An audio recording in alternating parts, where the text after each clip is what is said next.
सभी को food poisoning की शिकायत होने पर आनन फानन में सदर अस्पताल में उन्हें भर्ती किया गया। परिजनों के मुताबिक परिवार के लोगों ने जंगल से लाए मशरूम की सब्जी बनाई थी और खाने के थोड़ी ही देर बाद सभी को उल्टी, पेट दर्द और बेचैनी की शिकायत होने लगी। हालत बिगड़ते देख परिजन उन्हें तत्काल सदर अस्पताल लेकर पहुंचे। फिलहाल सभी का इलाज जारी है और घटना के बाद डॉक्टरों ने ग्रामीणों से जंगल से लाए जंगली मशरूम की बिना पहचान किए उसका सेवन नहीं करने की अपील की है। उल्टी होने लगा। कहाँ से मशरूम लिए थे? लिए तो जंगल से लाए थे, उठा कर। जंगल से उठा के लाए। जी। कितने लोग पीड़ित हुए हैं? 6 लोग हैं। कहाँ के रहने कहाँ के रहने वाले हैं? चरघट्टा। चरघट्टा। चरघट्टा पड़ता है, गांधी थाना में। और देखिए इस खबर पे ज्यादा जानकारी के साथ हमारे संवाददाता एजाज अहमद जुड़ गए हैं। एजाज, क्या तबीयत ठीक है? जो लोग बीमार हुए थे और ये किस तरीके का मशरूम था, क्या इसकी पहचान हो सकी है?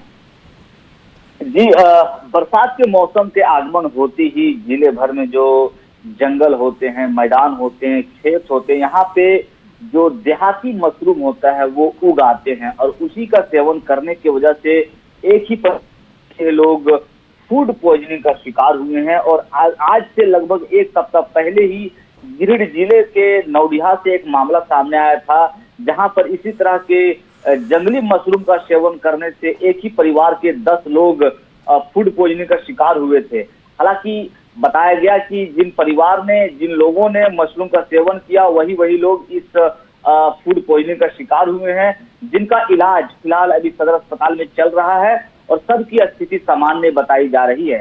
हालांकि वहीं चिकित्सकों ने भी आम लोगों से ये आग्रह किया है कि जंगलों से, खेतों से अनहाइजेनिक टाइप के इस तरह के जो मशरूम है उसका सेवन करने से बचे, क्योंकि इनमें कई ऐसे प्रजाति के होते हैं जो विषैले होते हैं, जिनका सेवन करने के बाद आदमी की जान भी जा सकती है अगर समय पर उसका इलाज नहीं हुआ तो ये लगातार मामले जिले भर में सामने आ रहे हैं। वहीं जिले के जो डॉक्टर हैं, डॉक्टरों के द्वारा भी लोगों से लगातार इस तरह की विषैली चीजों के बिना अनुमति के, बिना किसी के सलाह के सेवन करने पर रोक लगाने की भी बात कर रहे हैं। फिर तो ये बीमारी जी, बहुत बहुत शुक्रिया एजाज आपका इस जानकारी के लिए। तो देखिए न्यूज़ 18 भी अपील करता है अपने दर्शकों से कि बिना पहचान किए आप इस तरीके के जंगली मशरूम का सेवन ना करें, क्योंकि वो कई बार जहरीले हो सकते हैं और उन्हें खाने से आपकी तबीयत भी खराब हो सकती है, जैसा कि गिरिडीह में हुआ है। और देखिए लोहरदगा से बड़ी खबर आपको बताते हैं, जहां पुलिस ने समय रहते एक बड़ी आपराधिक घटना को टाल दिया है। पुलिस ने हत्या की नीयत से हथियार लेकर घूम रहे 2 अपराधियों को गिरफ्तार किया है। दोनों आरोपी एक कार से बड़ी घटना को अंजाम देने के फिराक में थे। पुलिस ने उनके पास से एक देसी पिस्टल, 4 जिंदा कारतूस और एक फोन के साथ ही एक कारण बरामद की है। दोनों गिरफ्तार आरोपियों ने हत्या की साजिश की बात स्वीकार की है। पुलिस फिलहाल तीसरे आरोपी की तलाश में जुटी हुई है। ऐसा हुआ है कि 20 तारीख को गुप्त सूचना मिला एसपी सर को, जिसके आलोक में एक टीम गठन किया गया। उसमें थाना प्रभारी रत्नेश मोहन ठाकुर और थाना के अन्य लोगों के साथ मिलकर के ये टीम जाकर के एक अल्टो गाड़ी है उसको पकड़ी है जुलिया के आसपास, और इसमें 3 लोग थे और हथियार के साथ बरामद हुआ, जिसमें एक भाग गया। 2 लोगों की अरेस्टिंग हुई है। और देखिए इस खबर पे ज्यादा जानकारी के साथ हमारे संवाददाता आकाश साहू जुड़ गए हैं। आकाश, ये जो पकड़े गए हैं 2 अपराधी, क्या इनकी पहचान हो सकी है और किस तरीके की घटना को अंजाम देने की साजिश थी इनकी? जी बता दी, दोनों जो अपराधी पकड़ाए गए हैं उनकी पहचान हो चुकी है। एक का नाम गुमला जिला के भरदो थाना क्षेत्र के हुसैन अंसारी है और दूसरा जो है लोहरदगा प्रेम नगर के रहने वाले अजय साहू बताया जा रहा है। दोनों इसके साथ एक और आरोपी थे जो कि भाग निकले हैं। पुलिस उसकी धरपकड़ के लिए छापामारी लगातार कर रही है। बता दें कि ये रेकी कर रहे थे लोहरदगा में आकर, एक अल्टो कार था उस पर बैठ के रेकी कर रहे थे और इनके पास से 2 हथियार भी बरामद हुआ है। पुलिस ने बताया है कि ये किसी का हत्या करने की मंशा से यहाँ आए थे और उसकी रेकी कर रहे थे और मौका पाते ही उसको मार देते। लेकिन पुलिस को जब सूचना मिली और पुलिस ने त्वरित कार्रवाई करते हुए दोनों आरोपी को पकड़ा और तीसरा आरोपी के पीछे पकड़ने के लिए लगातार छापामारी कर रही है।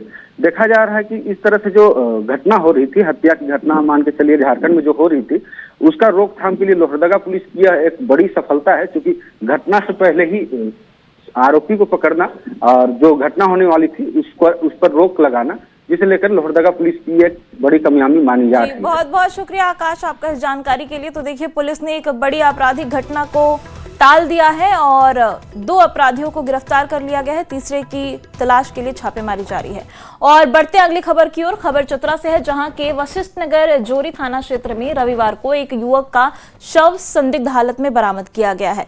युवक का शव मिलने के बाद इलाके में सनसनी फैल गई। मृतक की पहचान घंघरी निवासी के तौर पर हुई है। घटनास्थल से पुलिस ने युवक की बाइक भी बरामद की है। परिजनों ने हत्या की आशंका जताते हुए दोषियों की गिरफ्तारी, जांच और मुआवजे की मांग करते हुए NH 22 को जाम कर दिया, जिससे दोनों ओर गाड़ियों की लंबी कतार लग गई। सूचना मिलने पर पुलिस बल मौके पर पहुंचा और लोगों को समझा बुझाकर जाम हटवाने की कोशिश की। पुलिस ने फिलहाल शव कब्जे में लेकर पोस्टमार्टम के लिए भेज दिया है।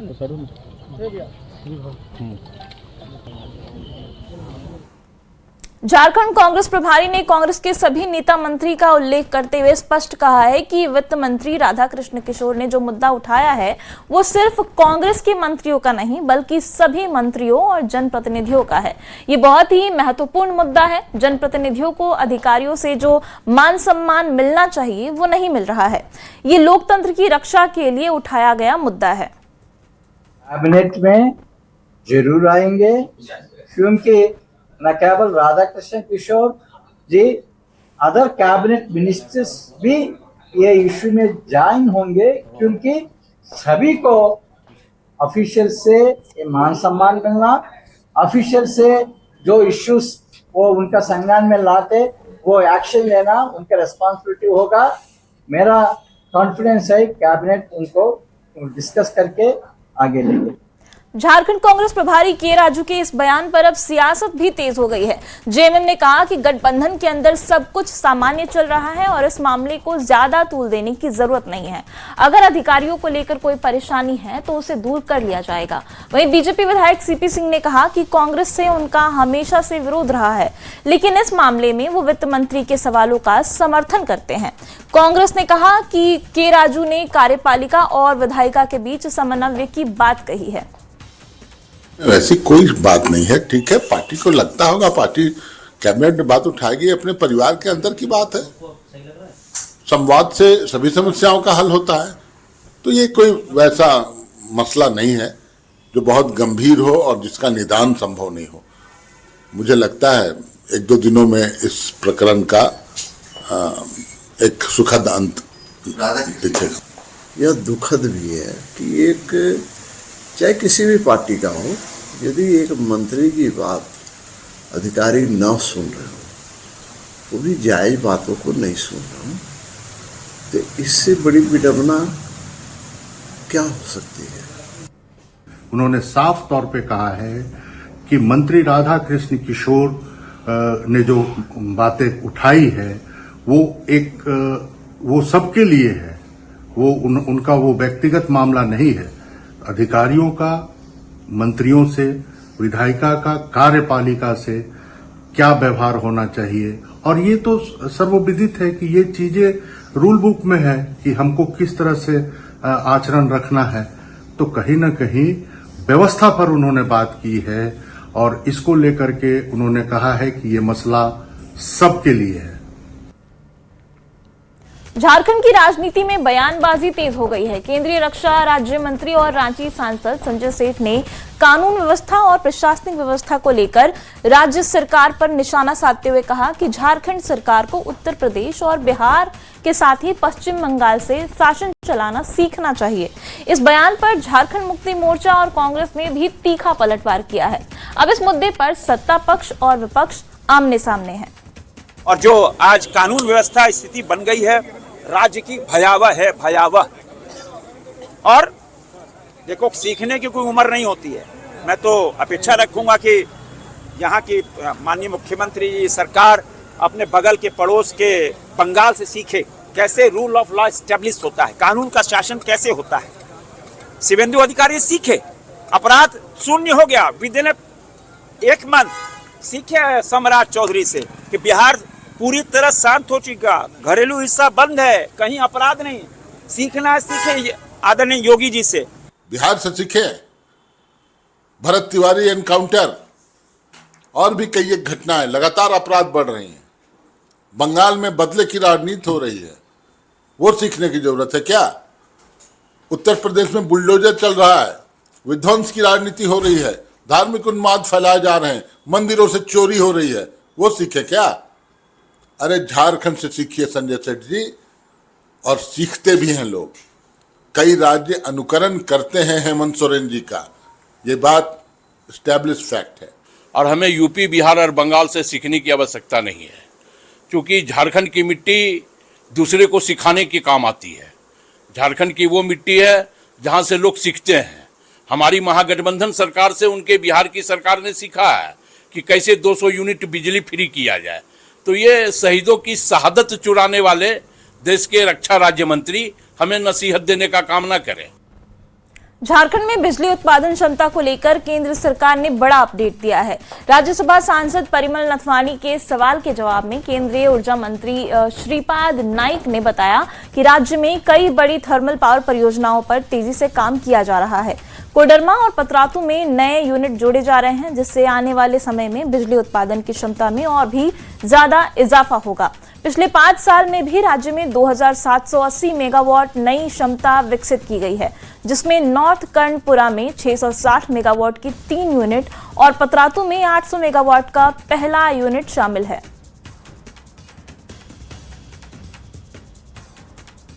सीता सोरेन ने रेल मंत्री को पत्र लिखा है। पत्र में सीता सोरेन ने नई ट्रेनों के परिचालन और यात्री सुविधाओं की मांग की है। श्रावणी मेले को लेकर दुमका से स्पेशल ट्रेनों की मांग की है और बाबा बैद्यनाथ के साथ ही बासुकीनाथ पहुंचने वाले श्रद्धालुओं के लिए उन्होंने इस पत्र में मांग की है। सीता सोरेन ने दुमका से दिल्ली, मुंबई, बेंगलुरु, आसनसोल और रामपुर हाट जसीडीह के लिए ट्रेन की भी मांग इस पत्र के जरिए की है। राजधानी रांची समेत राज्य भर में जो शहरी क्षेत्र हैं, जमीन, मकान, फ्लैट लेना अब वहां पर महंगा होने जा रहा है। दरअसल राज्य सरकार ने झारखंड नगर पालिका भूमि भवन स्थानांतरण अधिभार नियमावली 2026 लागू कर दी है और इसके लागू होने के बाद संपत्ति की रजिस्ट्री के समय 10% अतिरिक्त सरचार्ज चुकाना होगा। सरचार्ज से मिलने वाली राशि संबंधित नगर निकाय को मिलेगी। पहले संपत्ति के कुल मूल्य का 5% जीएसटी, 4% स्टैंप शुल्क और 3% निबंधन शुल्क देना होता था, लेकिन अब संपत्ति की रजिस्ट्री के समय 10% अतिरिक्त सरचार्ज चुकाना होगा। ऐसे में जिन लोगों का सपना शहरी क्षेत्र में जमीन या फिर मकान खरीदने का था, वैसे लोग सरकार से रियायत की मांग कर रहे हैं। राज्य के शहरी क्षेत्र में अब संपत्ति खरीदना महंगा होगा। अगर आप जमीन, मकान या फ्लैट खरीदने के लिए सोच रहे हैं तो थोड़ा संभल कर प्लानिंग करके जाइएगा। आपको बता दें कि सरकार ने अब रजिस्ट्री में जो अतिरिक्त सरचार्ज है वो अब 10% हो गया है। मतलब कि अब जो आप संपत्ति खरीदते थे उसके लिए रजिस्ट्री के समय थोड़ा ज़्यादा पैसा लगेगा। देखिए, हम इस समय राजधानी रांची में कचहरी में है, जो कि रजिस्ट्री कार्यालय है। इस भवन को देखना जरूरी है और समझना यह भी जरूरी है कि सरकार ने अब झारखंड नगर पालिका भूमि भवन स्थानांतरण अधिभार नियमावली 2025 को लागू कर दिया है।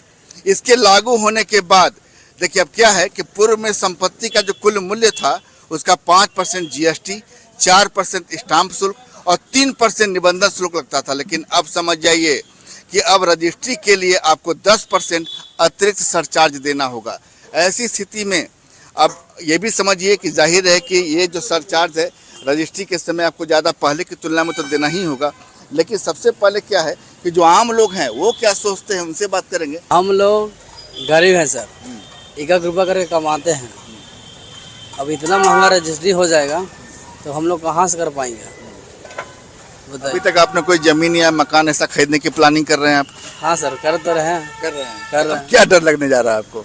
यही डर लग रहा है, इतना महंगा हो रहा है रजिस्ट्री, कैसे होगा? बसने का सपना आम लोगों को भी होता है, खासकर जो लोग दूसरे जिलों से आते हैं, कुछ अपना छोटा मोटा कारोबार करते हैं, वैसे लोग इस नियम को जो नियमावली बनी है, अतिरिक्त सरचार्ज जो 10% हुआ है, उसको लेकर ये मान रहे हैं कि गरीबों पर इसका असर होगा। और जो शहरी क्षेत्र में, राज्य के किसी भी जिले में जो शहरी क्षेत्र में बसने का उनका सपना है, वो सपना थोड़ा मुश्किल होगा। लेकिन बता दें कि राज्य सरकार ने ये जो नियम बनाया है, ये नियम से जो भी अतिरिक्त सरचार्ज से आमदनी होगी, ये जो संबंधित जो नगर निकाय हैं उनको ये पैसा जाएगा।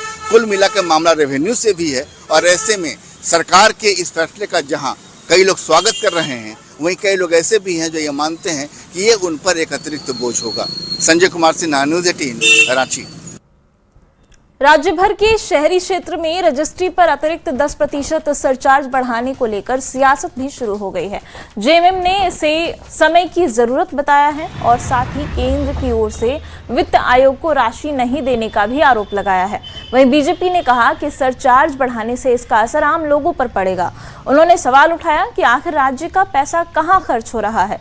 कांग्रेस ने जेएमएम का समर्थन करते हुए कहा कि ये पैसा नगर निकाय को ही जाना है और नगर निकाय को ही जाना चाहिए, इसलिए विरोध नहीं होना चाहिए।